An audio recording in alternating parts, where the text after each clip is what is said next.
23rd overall, behind Bryce Young. You've got to be kidding me. After silencing the entire NFL with an insane season in Minnesota, Sam Darnold is now an easy target for lazy media, all because he put on a Seahawks jersey. This is Ethan Carter, and today we're cutting straight to the chase.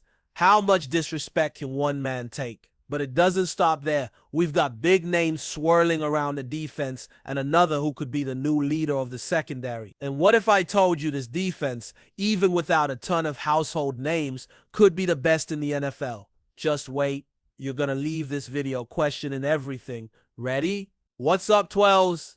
Everything good? Welcome to another video here on your go-to news and analysis channel, the Seahawks Insider Report. I'm here this Sunday with a truckload of breaking news, hot takes, and everything about the team that makes Lumen Field shake, our Seattle Seahawks. But before anything else, seriously, humbly, I want to ask those of you who aren't yet part of our nation here on the channel, my friends, passionate Seahawks fans, it's free and it helps us out so much. Subscribe to the channel. Let's strengthen the Seahawks community. If you still feel the fury of the 12th man pulsing in your chest like in the LOB days, hit that like button and comment below. Are they underestimating Seattle again or not? Unbelievable. Sam Darnold just came off a top 10 season, rose from the ashes in Minnesota, and led an unheralded offense to the playoffs, yet he's still thrown in the trash by analysts who don't even seem to watch the games. You know where they put the guy, 23rd in the starting quarterback rankings behind Bryce Young. Yes, the one who got swallowed alive last season, and the ghost of Russell Wilson. Their argument, oh, in Minnesota he had everything perfect. Now in Seattle it'll be different. Lies, pure misinformation. Ethan Carter here, and I'm calling it, this is a pre-packaged narrative against the Seahawks. Let's get to the facts. It's true the Vikings had a more cohesive offensive line, but it's also true that Seattle made surgical changes to their protection this year. And if we're talking offensive arsenal, that's a whole different ballgame in Minnesota after Justin Jefferson, who's a genius, period. The talent level dropped drastically. Here in Seattle, we have more depth. DK Metcalf might not have the same status, but he's a constant threat. Jackson Smith-Njigba is growing into an explosive slot technician, and rookie TE Elijah Arroyo could surprise everyone with his versatility. Clint Kubiak's system, by the way, is ideal for maximizing play action and mobility, two of Darnold's strong suits. The real problem, the running game. Kenneth Walker III is an absurd talent, but in recent years, he's tried to do everything himself, ignoring blocks, looking for big plays on every down. That needs to change. If he plays within the system, Seattle can unlock the ground game and then, yes, open up space for Darnold to wreak havoc. And if that happens, if the ground game gets going, if the offensive line holds up even minimally, we're going to see Darnold making a lot of defensive coordinators lose sleep. Because he has the arm, he has the mobility, he showed the ability to read defenses. What's missing is respect. But let's be real, the NFL loves to doubt anyone in neon green and blue. The same media that applauded Geno Smith now wants to bury Darnold before he even takes his first snap. But what about you, true fan, who saw Matt Hasselbeck get beaten without an offensive line, who screamed for Tarvaris Jackson, who suffered through the end of the Wilson era? Are you gonna fall for this shallow narrative, or will you look deeper? The gauntlet has been thrown. And before you think the criticism of Darnold is the only absurd thing going on, hold this. There's a name circulating in Seattle that could become the new leader of our secondary. And if he comes, everything changes. You know who I'm talking about. You know that type of player who doesn't need the spotlight to change the whole vibe of a defense. Then write this name down, Asante Samuel Jr. Fans hadn't even caught their breath after the last dance of Trey Brown and Artie Burns, and now there's this strong buzz behind the scenes in the front office. Seattle is closely monitoring the former Charger, and if it happens, the secondary gains more than just a reinforcement, it gains an identity. The guy is only 25, but he already carries the baggage of a veteran. 6 interceptions, 35 passes defense, and an absurd coolness under pressure when the game heats up. And get this, he came off a complicated season with shoulder and neck surgery, but you know what's even scarier? Even with all that, he came back 100% strong, lighter, and hungrier. McDonald, with his obsession for intelligent and adaptable defenses, saw a rare opportunity because Samuel Jr. is exactly what this system needs. A cornerback who reads the QB with veteran calm, who alternates between zone and man-to-man coverage without missing a beat, who leads by his demeanor, not by yelling, has already shown that multiple times with the Chargers, emerging as a vocal leader in an unstable roster and being the first to speak in the locker room after tough losses. That can't be taught. It's DNA. And what's more, he's the kind of player who inspires confidence in rookies, who shows them how to practice, how to study tape, how to react when the crowd goes silent. The Seahawks defense, since the end of the Legion of Boom, has desperately been looking for a name that isn't just talent, but a reference point. Bobby Wagner carried that burden for a long time, but now with the new era under McDonald and John Schneider seeking consistency and a winning mentality, names like Samuel Jr. become essential. Tactically, he allows absurd flexibility. He can align outside or in the slot, adapts quickly to coverage changes, and offers the kind of reads that allow for dynamic adjustments,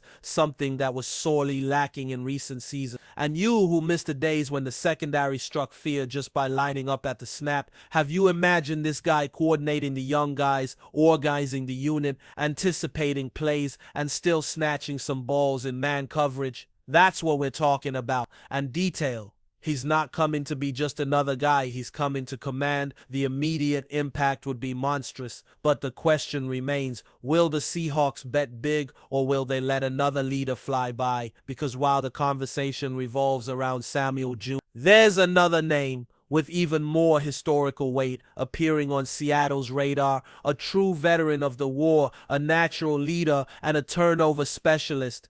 And if he comes, the defense instantly goes up a level. Want to know who it is? He doesn't need to prove anything to anyone anymore. But even so, he seems willing to prove everything.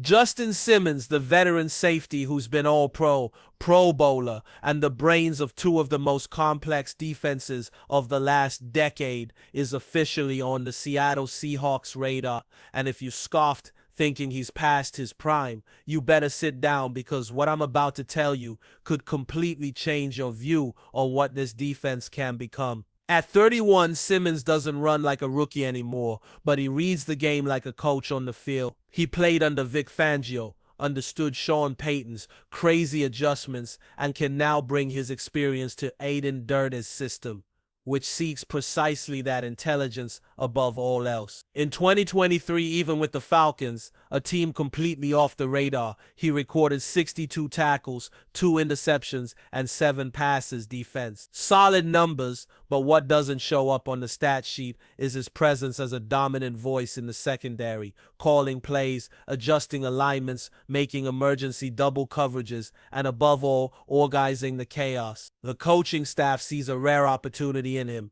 a guy who can elevate those around him. Remember when Earl Thomas was shouting coverages, Sherman was locking down the sideline, and Com Chancellor was terrorizing the middle? Simmons isn't exactly any of the three, but he has a piece of each, and that's terrifying. Because unlike Samuel Jr., who brings youth and hunger, Simmons brings long-range vision and moral authority. Together, they can form a coverage duo capable of transforming the Seahawks' back end into a versatile fortress, something we haven't had since the LOB era. Tactically, he's a perfect fit. He can alternate between deep zone coverage and slot coverage, has experience with pre-snap rotation calls, and knows when to disguise blitzes or drop back. His reads are millimeter precise, and in a system like McDonald's, which relies on constant adaptation to the opponent, that's worth gold. Furthermore, his ability to generate turnovers is statistically proven, 6 interceptions in 2022, leading all safeties in the league. Now, imagine him with Devin Witherspoon exploding on the line, Leonard Williams pressuring inside, and a young group eager to learn. The scenario is clear. You gain a mentor, a tactical pillar, and a playmaker.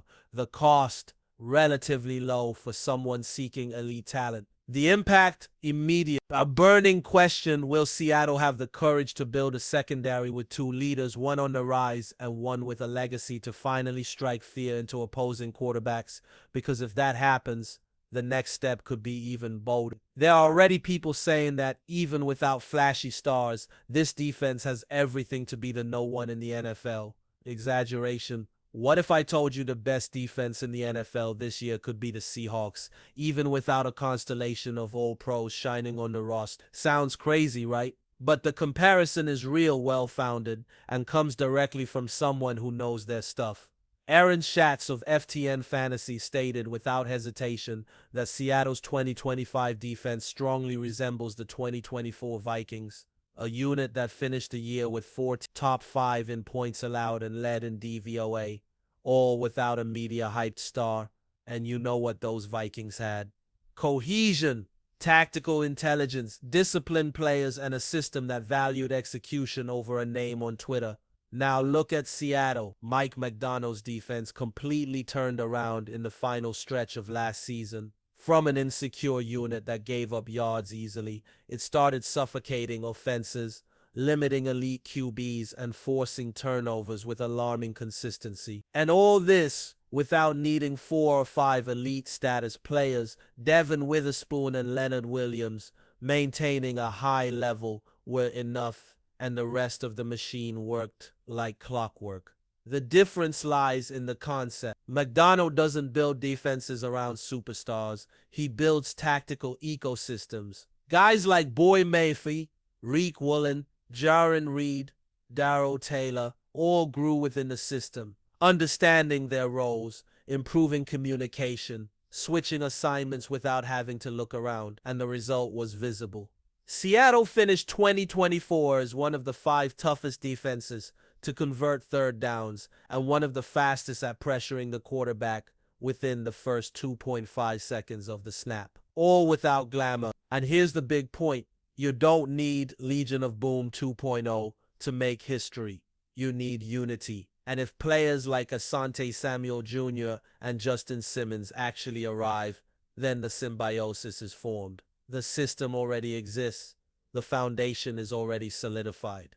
What was missing? Technical and emotional leadership in the secondary. And now that could be on the way. Remember the days when any receiver hesitated before cutting across the middle of the field, when the safety came like a missile, and the QB had to release the ball in 1.8 seconds or get swallowed. That scenario can return differently, yes, but with the same effectiveness. And if we combine that with an offense that just needs to be functional, then the sky's the limit. There might not be Sherman yelling, Cam exploding, or Earl flying, but this new generation is creating an identity that doesn't depend on a name emblazoned on a jersey. It depends on discipline, execution, and hunger. So, fan, is it really an exaggeration to say this defense can dominate the NFL? Or are they underestimating Seattle again as always? The disrespect to Darnold, the potential arrival of 2 secondary leaders, and a starless defense threatening to dominate the NFL.